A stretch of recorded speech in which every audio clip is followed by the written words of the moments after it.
Everybody ready to get started? Let's start with chunk one, the sky blocks. I'm going to show you how I set everything up, cut and trim my blocks, and hopefully you will take some notes and get ready to have some fun. Okay, notice in the pattern that I have all of the fabrics numbered, okay? That is if you want to do the combinations of blocks that I did.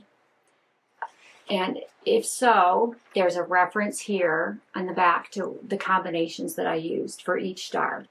But again, I'm going to go back to encourage you to just play and have fun.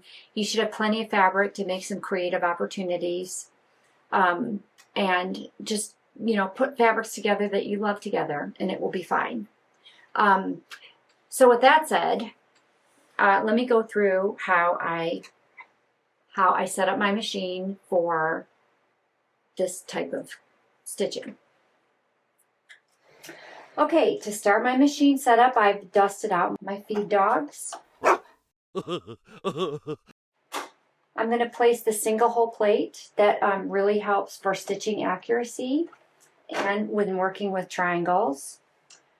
And then I like to use this purple strip as a seam guide. So this is how I set it up. I have this 1/4 inch ruler here. And you want to make sure that this is a 90-degree angle from your ruler. So I'm going to put this ruler right here on this line. And this one up with the center of my needle so that it's nice and square. Okay. It seems like a production to do, but it really is worth it to get your accurate seam allowances. And even though I've done this for years and years and years and years, I still like to have the aid. And yes, I use the 1/4 inch foot, but there's so much more to stitching a 1/4 inch than just this edge of the foot.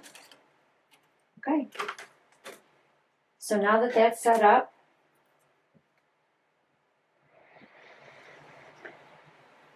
I'm going to run a little test to make sure that my seam allowance is accurate. And by doing that, I sew 2 1-inch strips together. I press and measure and make sure that it's 2.5 inches. And then I sew the third one on, press and measure, and it should be 3.5 inches wide. And as soon as I get done with the test, we'll be ready to go. All right, let's start cutting. So this is a strip it right here. And once I get my strip it, I like to separate the different prints. So all you're going to do is roughly cut them apart. Easy, right? Okay, and I think I'd like to use this blue. And I'm going to practice what I preach, and I'm not going to look at my combinations. I just want to use this fabric. Now, what we're going to talk about today is the Ohio Star blocks. There are 2 different size blocks in the quilt. There's the 6.5 inch unfinished and the 9.5 unfinished. Each one is made out of the same elements. They're just different size squares. To make the 1/4 square triangle block, I start with the same size for each block. And a lot of people ask me why. And, you know, through my happy and scrappy days, I have cut a gajillion of these triangles. And I cut them all basically the same way. They don't even have to be the same size. But with this, I can cut everything and piece it together and then choose what size star that I want. I just find it less confusing and a lot easier to cut the triangles all the same size, regardless. So I know that I'm going to cut a 4.5 inch square. Okay, and so I'm going to pretend like all of you are right-handed. I'm ambidextrous, but Using a small ruler like this is easy because you can turn it without disturbing your fabric. So there's my 4.5 inch line, or 4 1/4, I'm sorry. And actually I'm going to go one step further. I'm going to think ahead a little bit. I'm going to do 5 and I'll explain it in 1 minute. So I'm going to cut a 5-inch strip, flat hand, always cut away from yourself.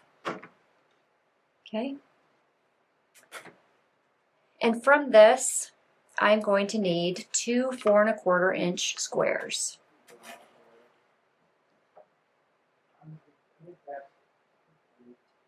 So there I have the 4 1/4. So I'm going to go here.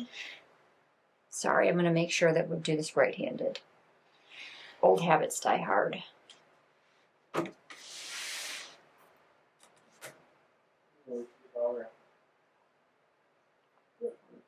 And with this technique, there's a lot of wiggle room. So there I have the 4 1/4. So I'm going to go here. Sorry, I'm going to make sure that we do this right-handed. Old habits die hard.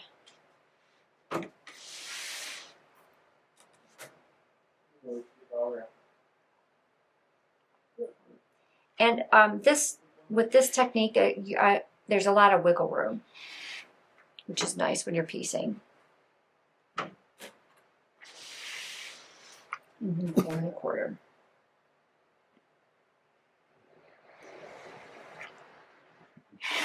Okay. And then we're going to cut these from corner to corner to yield 4 1/4 square triangles.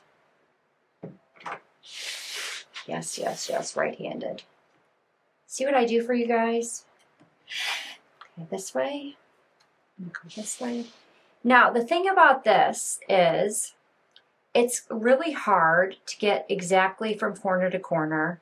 And if you are working with precise seam allowances, you might have a lot of room for error, which is why I kind of oversize my triangles just a little bit so I can trim it down later.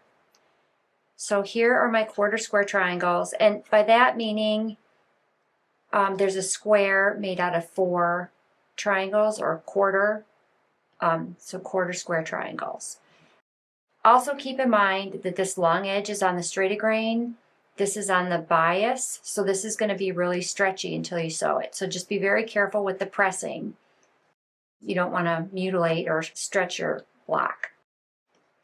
All right, I'm going to put these aside, and then I know I'm going to need 1 2.5 inch square. Okay, the reason why I cut this 5 inches instead of 4 1/4 is because I knew I could get 2 2.5 inch slices from here. And I can do more with that 2.5 inch slice. And anytime I make a quilt like this, that's, kind of scrappy and with different fabrics, I put these 2.5 inch strips into a pile that is nearby, because chances are very likely that in the process I'm going to need more 2.5 inch pieces. So I did that, and then let's do 2.5 inch square. And of course, all these measurements, this will be a finished 6.5 inch dar. So what it'll look like is it'll be something like this. And all the way around, okay? And now I'm going to cut the background very similarly. Again, I love this floral fabric.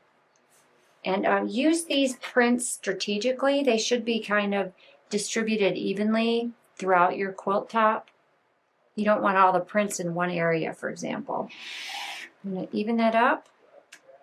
Cut a 4. Oh, let's do 5 again, because that just makes more sense. Okay, so I have a 5 inch strip.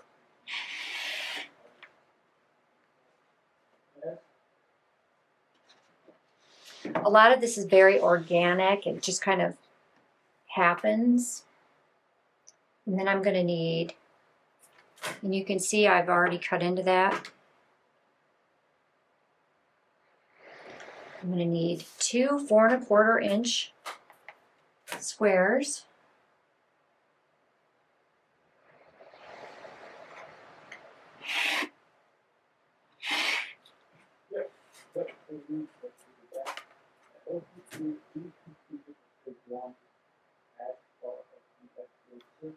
Oh, let me do it right-handed.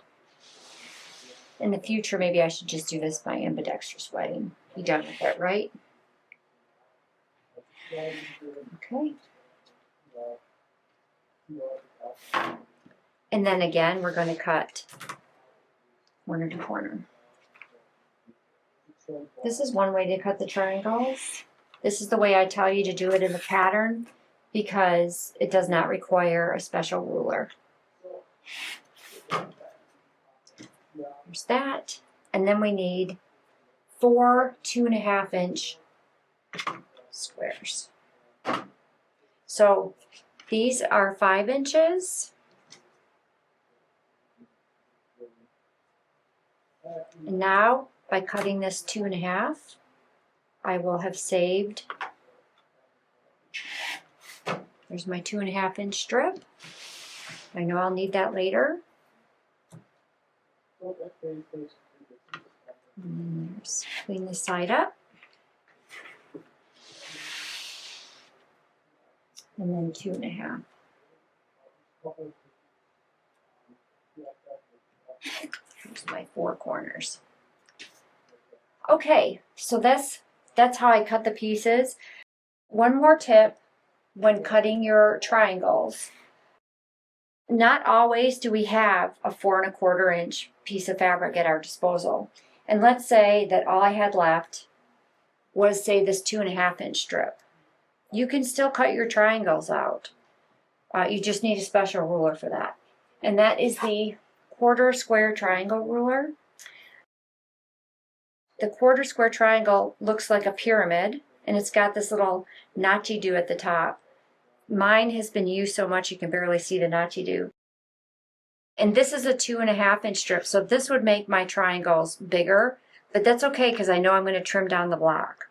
So what I do is I place the notch on the top of the fabric strip, and I line up the closest line. I don't even look at the numbers. They just get kind of confusing.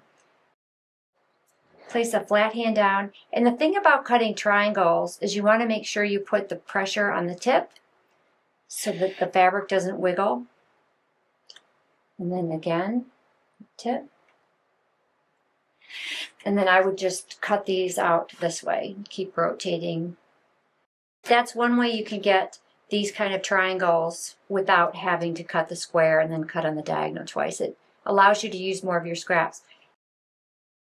And while I sew, I'm going to show you and demonstrate that you can use a bigger triangle and still get away with it. Okay, so you're going to go through and cut your pieces, and let's get to sewing.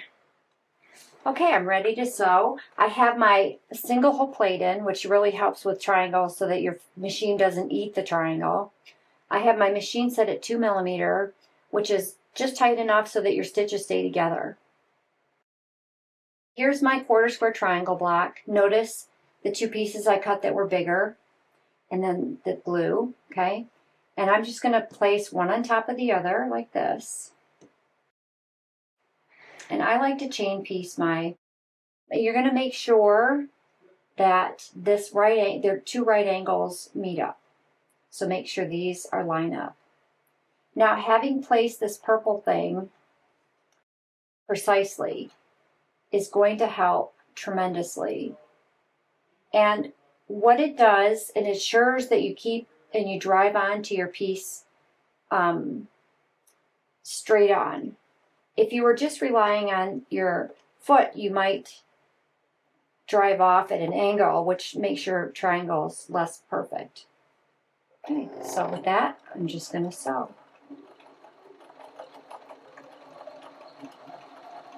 I also like these purple things because there's a ledge, kind of guides my fabric. And let's make the needle stop in the down position. Now, I've done these so many times, it just I can do them without even thinking. And a lot of people get confused about the configuration, but each triangle should look kind of like this, a pyramid as you feed it through. A lot of my students are hesitant to sew on to the corner of a triangle because of the machine eating said triangle, which is a drag. So there's a hesitancy to start sewing on this end. But if you know what's going to happen and you set up your machine properly, you don't have that trouble. And I like to do these chain piecing. I like to just feed them in one after the other. It really helps conserve thread, and it also ensures that the beginning and ending of each piece, the tension is nice. In true chain piecing, you leave your last piece in with my very favorite Karen K. Buckley scissors. And in this pattern, you need to press your seams open. By the random nature of all of the seams, you just don't know which seam is going to butt up with what, so it's just safe to keep them all open. Okay, I did a little finger press, hit it with the iron. You can even keep them joined if you want. But frankly, I kind of like to keep mine separated. And if you're a pinner, by all means, pin away. And again, here we are, this really big one, the big triangle.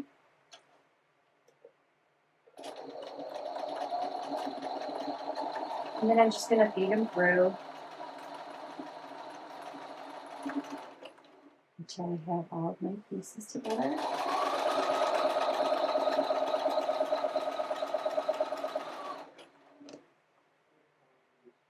Okay, and then I would just continue to chain through.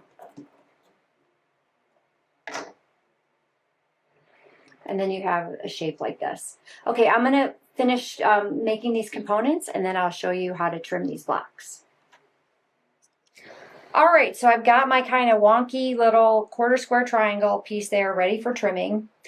You can use a 2.5 inch or a 3.5 inch ruler if you like. These are readily available, and I use these for a long time. You simply place the center of the ruler in the center of your block and ensure that all 4 corners are on the seams, and then you would cut around. These are adequate, but I got to tell you that the seam makes it kind of wobbly, and you have to reposition every time you go to cut. And I know this one is going to be a 6.5 inch square, so I know that each of these need to be a 2.5 inch square. If I wanted it to be a 9 inch, I would use the 3.5 inch template, but I want this to be 2.5. So I found these this great product from Martelli. These are the templates they have. This is 2.5 inch. They have packages that go 2.5, 3.5, 4.5, 5.5. I love this product. Once I got used to it and understood how it worked, it has really made my life a lot easier. So what I do is I put the template down so that each of the 4 corners of the template are resting right on my seam allowance. And the nice thing about these is it doesn't wobble. There's kind of a spongy thing at the bottom that kind of absorbs the seam allowance, and it grips the fabric. So you go 1, 2, and you just turn it, and the fabric goes with it. So there's no repositioning. And just like that, you have your 2.5 inch square. So I'm going to finish this with the rest of the pieces, and we'll be right back. All right, now that I've got all my components together, the fun part begins. So I'm going to sew my block together. pretty standard. It's just like a 9 patch. Again, be sure to keep your seam allowances open because it's the random nature of it. You just don't know who's going to be your neighbor.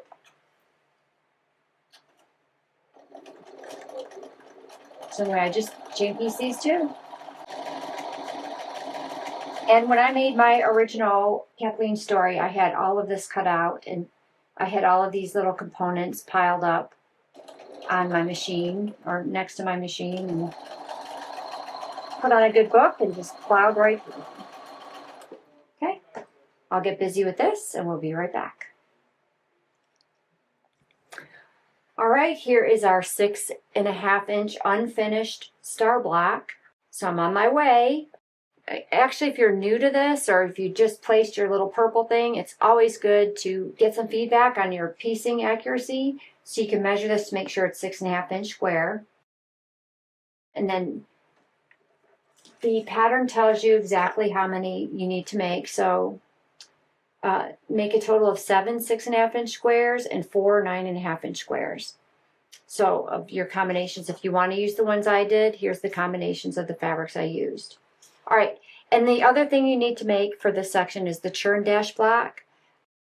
I'm not going to go through the whole thing because you're going to use the same kind of technique. But instead of quarter square triangles, you're making half square triangles. And this is a 2.5 inch unfinished. And it's just very self-descriptive on how to put these guys together.